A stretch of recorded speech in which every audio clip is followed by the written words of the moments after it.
Hello, everyone. Thank you so much for hopping on. It's another Med Talk chat today with an amazing person. So before we move forward, my name is Ransom Yuma. I'm a fourth year radiography student based in Nigeria, and apart from my studies, I'm also a proficient medical writer. I'm also a YouTube content creator. So today I have an amazing guest speaker all the way from the UK. Janila, introduce yourself to the audience. Hi everyone, nice to meet you all. My name is Layla and I'm from London. Just a little bit about myself. I am an accredited sex educator. I'm a sex coach in training and I also run my own sex positive virtual assistant business. So, what that means is I work within the sexual wellness and women's rights space, supporting companies and individuals in that space with things like social media, admin, personal assistants, podcast assistants. So I've worked with pregnancy charities all the way through to sex workers. So it's a whole range of people that I get to work with. Hmm. Hmm. All right. Thank you so much for sharing that intro for us. I believe that the audience now know a little bit about you right now. So we have a couple of questions for you to answer. You ready? Yes. All right. If I'm looking downwards, I'm reading the questions to Janila to, offer her initiative in those questions. So the guys won't be wondering why am I looking downwards for? All right. So the first question for you is, what are some important ideas or best practices, for integrated sexual health content onto social media platforms? Tell us. Yeah, of course. So this is a really interesting question because with sexual health, it's not something, it's one of the topics that is so taboo that online and on social media, we can often get our accounts taken down. We can get shadow banned, and shadow ban means that our content won't be shown to other people. I've had clients where their whole Instagram accounts have been deleted, and that is because they're talking about sexual health or anything to do with sex on the internet. So one of the most important things when it comes to speaking about sexual health on the internet is making sure that you sort of like protect your content and protect your account. And by that, what I mean is, for example, a lot of people in the sexual health space can't say the word sex on Instagram because their post will get deleted or they'll get shadow banned. So we have to spell it maybe like S, the letter 3, then X. So Instagram and Meta can't track that it says the word sex. So we call that censorship. So if we are speaking about sexual health on the internet, a lot of people will have to censor all their words. Even if we use medical terms such as vagina or penis, we have to censor that because, yeah, the meta and the algorithm doesn't like those words basically. So I'd say my number one tip would be to sort of understand how censorship works before you start posting sexual health content, because unfortunately, you are at risk at losing your social media accounts and things like that. So I would say that would be my first thing to be aware of, is understanding censorship. And then I would say the second thing would be, obviously, it's the same as if you're educating in a classroom. You need to make sure that what you are putting out on the internet is correct information. And I think it's really important to note that obviously with the internet now, the children that can have access to it are younger and younger. So you will have, whether you want your account to be 18 plus or 21 plus, there are still going to be much younger people that could access your accounts, especially for social media like Instagram, Facebook, Twitter, YouTube. So it's just really important that what you're sharing is correct content, and just make sure you do your research beforehand, find reliable sources, and make sure that what you are sharing is medically and just accurate information that you're sharing. Wow. Thank you so much for sharing that with us, Janila. So I want to ask you a question before we move Mm. further. Why did you choose this specialty in the first place? What was your Mm. perspective that made you to say, "Hey, I want to go into this specialty"? Talk us through. Of course. So for me, it's quite a long story, but I think when I was at university, I studied sociology, and within sociology, I was allowed to pick obviously the modules that I wanted to learn about. And all the modules I ended up picking were about sex, sex work, domestic violence, pornography, sexual health. So I ended up writing and researching a lot about all of those things within sexual wellness and women's rights. So during my time at university, I volunteered at a few women's charities and a few sexual health charities. And I really, really enjoyed myself. And I thought, yes, I sort of want to go down the charity route. I was initially thinking of going into sort of like public policy. And then I graduated right in the middle of COVID. And during my time at university and at sixth form, I had been working at a nursery, so in childcare and education. And in the UK during COVID, nurseries didn't shut. So I was lucky enough to graduate with a full time job in the middle of a pandemic. So I was, super happy to be working all throughout COVID. And I was so lucky that I had a job that I really, really, really loved. So from that, I decided I wanted to work just in childcare and education, basically, and I wanted to become a teacher. Um, and while I was doing my teaching, at schools, they teach relationships and sex education here in the UK. So I was able to teach little bits of that, which I really enjoyed. But my teacher training year was really, really hard. I really struggled. They don't pay you in the UK to do your teacher training. So I was working several hours for free. It was terrible. Um, and then yeah, I sort of ended up getting like really ill and realized that I couldn't work in education again. I couldn't work with children. Like physically, I was quite unwell. So then I sort of decided, oh, like what do I want to do now? And I saw there are loads of sexual health charities in the UK, and they actually go into primary and secondary schools and teach sex education. And I thought, oh my God, amazing. I can be a relationships and sex educator to young people. So I did that course, and I became an accredited sex educator. But then as time went on, I sort of started applying for jobs within schools, and I realized that I couldn't go back into education or being in a school environment just because I had such a bad experience over the past like couple of years of working in schools and being in education. I just realized I can't go back into it. So I was sort of back at square one where I was like, oh, what is it that I want to do? And I knew I had an interest in sexual health, as I always had. So I sent my CV off to loads of different sexual health charities, and I just said, hey, like, here's my CV. This is what I can do. Please let me know if you have any vacancies, basically. And at the time, I was looking for remote work because I had some issues with my joints and my feet, so I couldn't really be doing a job in the office, basically. And then I had an email back from a wonderful charity called Reproductive Justice Initiative, based here in the UK, and they said they were looking for a virtual assistant, and it was only 10 hours a month. And I thought, okay, amazing, a little bit of extra money on the side um, of my full-time job at the time, which was I was doing remote social media and admin for a nursery.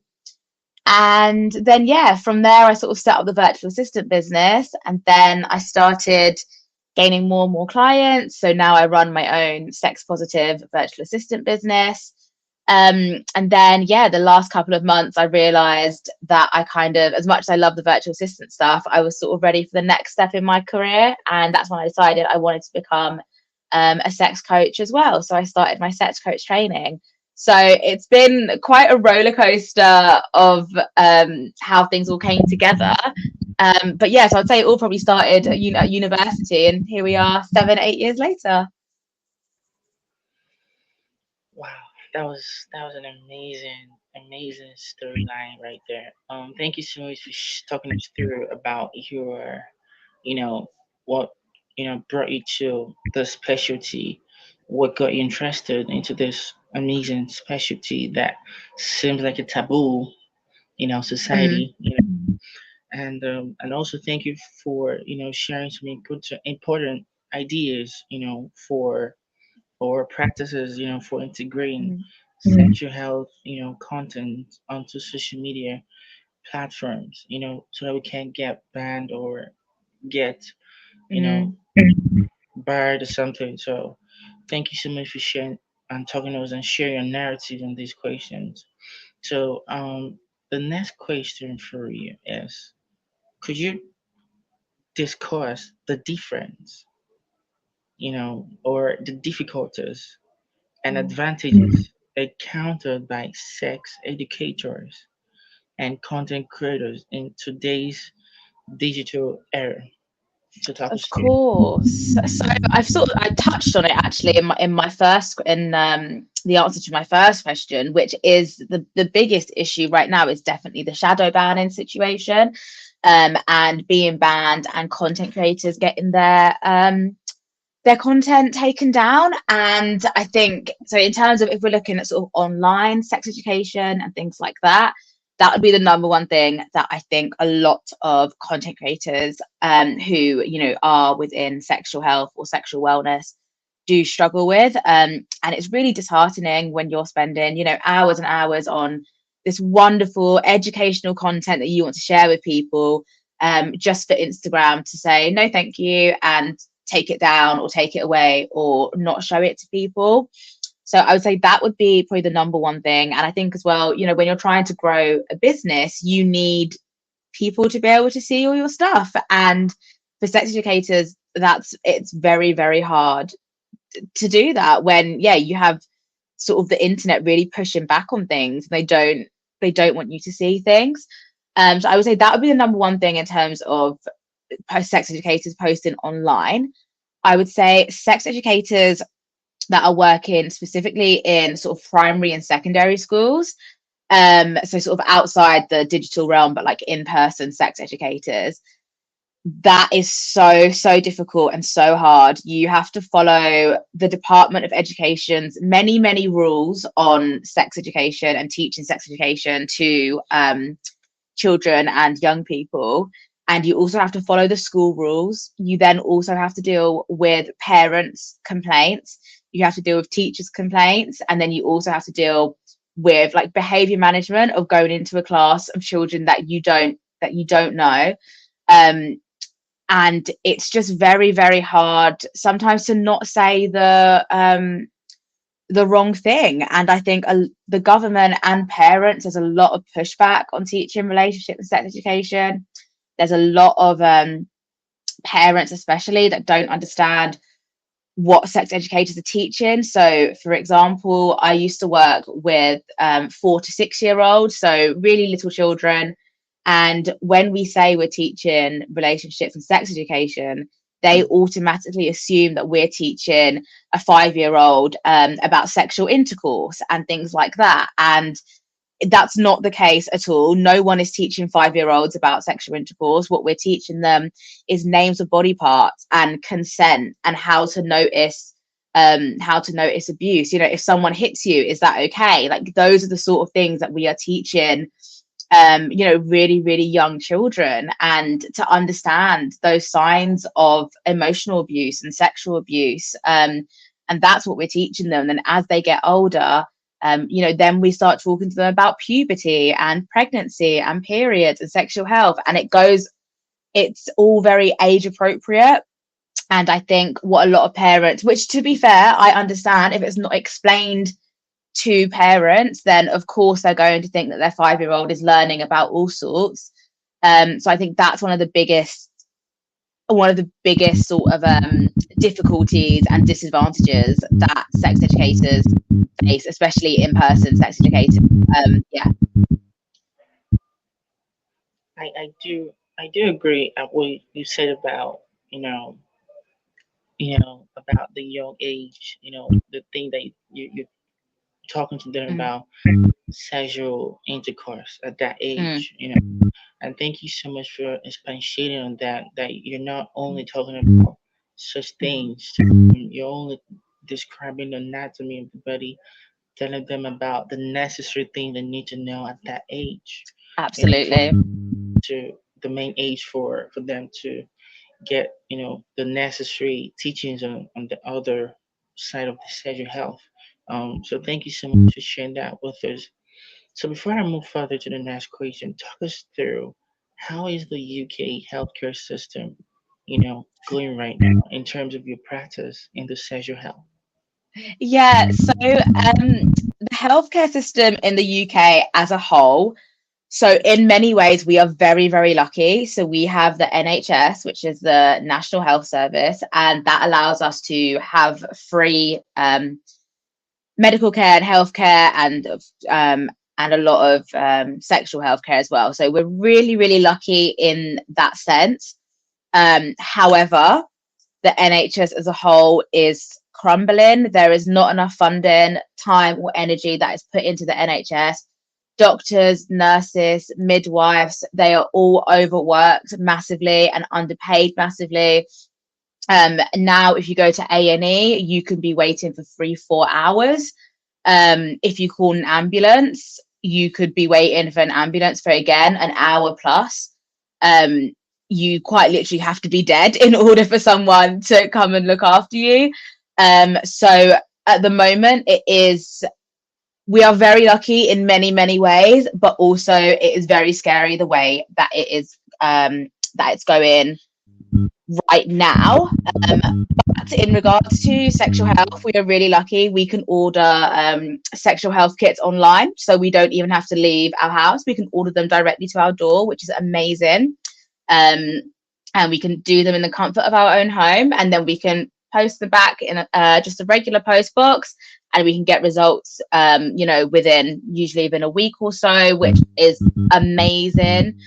At the moment, yeah, trigger. We can order abortion pills online, which is wonderful. We can order condoms online. Like we have access to a variety of contraceptions as well. So that's really good. We have access to pharmacies. So there are a lot of positive things, but I think as a whole, there still needs to be a lot of work done. But I know we are in a better position than a lot of other countries, and I think that's really important to acknowledge. Yeah, I love that last statement you made about you guys are really in a better situation than other countries. I love Mm, that, and I love the fact that your work can be done remotely, that you have access to some mm, amenities, some needed amenities, through remotely. You can be in your house and other stuff like the things you used to work, which is an amazing stuff. Unlike mm. other countries, it's really hard to do all those things like work remotely or something that, which is an amazing stuff.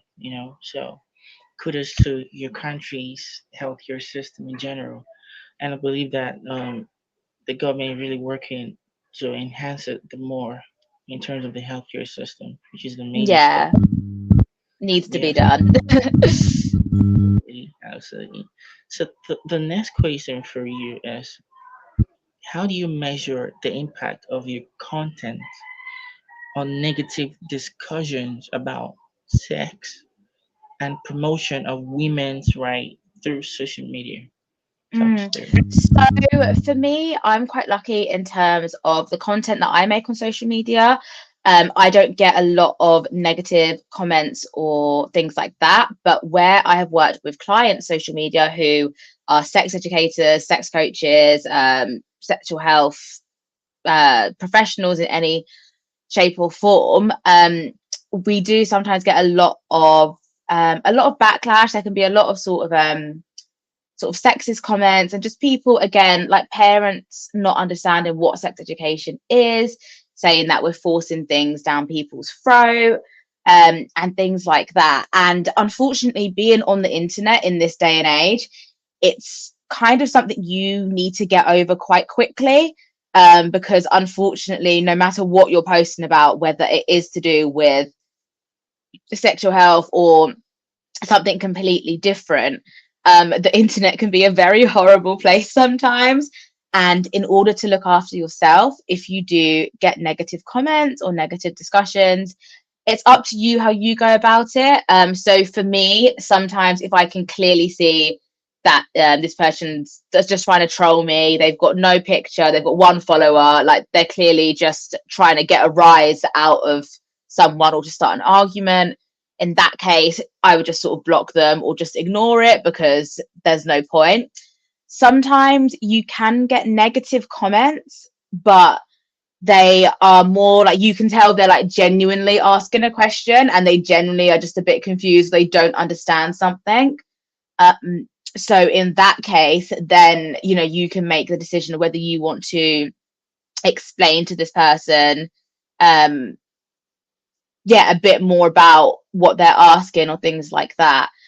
um but it's hard. I think you do have to have, I think especially once you start gaining more and more followers and more engagement, you do have to have quite tough skin, especially with talking about some of the stuff that we do talk about on the internet that is considered controversial and taboo. But so far I've been quite lucky with my own social media that I haven't got a massive following, so it's not been too negative, but it's just something I sort of prepared for when I started posting social media, full stop. Just that everyone's looking for an argument as well now, and everyone's looking to, yeah, sort of yeah, irritate each other. But yeah.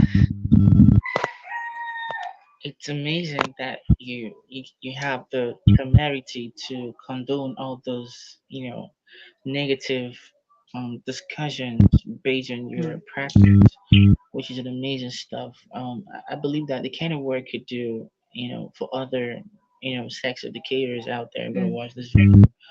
One of the things you need to have in your practice is, ability to adapt, mm, perseverance. Adaptation talks more about, like, for instance, Jelena has, gotten some negative discussions, about her practice, and she could, adapt and, just mm. act in a way that is really mature for them, which is amazing Ye- stuff. So this is like Thank you. a call to action for you to also Mm, adhere to such attitude, which is an amazing stuff. So the last yeah. question, you ready? Yes. Go on. All right. What advice do you have for virtual assistants like you and social media leaders who want to specialize in sexual health and women's rights? Tell us. Yes. So this is a great question, and I recently have quite a few calls with people where they're sort of messaging me like, yeah, I really want to work within sexual health, but I don't even know sort of where to begin. I would say, so the thing that I did that I believe really helped me with me and my business and expand in the way I did was when I decided I wanted to go back into sexual health. I went onto LinkedIn and I found loads of people that worked within sexual health in various shapes or forms. Some were doing social media, some worked in charities, some worked in primary and secondary schools, some were medical professions, some like just a whole range of people. And I just messaged them and I was like, hey, like I would love to start working in sexual health. I think I want to do this and this. What advice do you have for me? And that was really useful to get loads of people's different perspectives on sexual health. And I think because I didn't know exactly what I wanted to do in sexual health yet, it gave me a real understanding of sort of what's out there. So I would say firstly, yeah, just if you're not sure exactly what it is you want to do with sexual health or with women's rights, go onto LinkedIn, find some people, have a look at different charities as well out there and see if you can send a message to them and explain like what I did. I just sent my CV out and I was like, this is what I do. If you have anything available, let me know. And do stuff like that.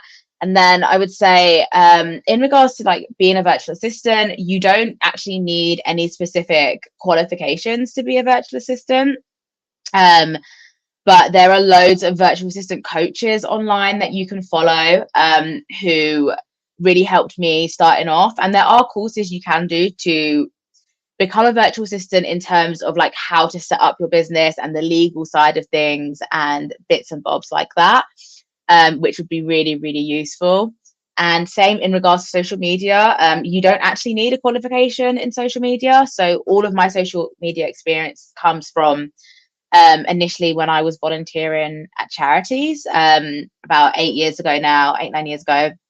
And I just offered to do their social media. And I mean, I'm a Gen Z slash millennial, so I've been on social media like my whole life. So again, there was just stuff that I knew about from simply being on social media. Um, and yeah, as a virtual assistant as well, you don't have to offer social media. You can offer so many things. Some people are like, some VAs offer just like medical copywriting. Some VAs are like tech VAs and they do like tech stuff. Some VAs are just personal assistants. You don't have to just stick to sort of admin stuff. And then yeah, specializing in sexual health and women's health, it's a industry that desperately needs like a lot of help and a lot of support, especially as a lot of sexual health and women's rights organizations are charities and things like that. So if you have the capacity, volunteer some of your time, get to know the industry, get to know a business. It all adds to like your CV and your portfolio. um, as well as it just gives you all that extra experience, and it can help you decide what you want to do within sexual wellness or sexual health. um so yeah, I think also it's just very exciting, so yeah.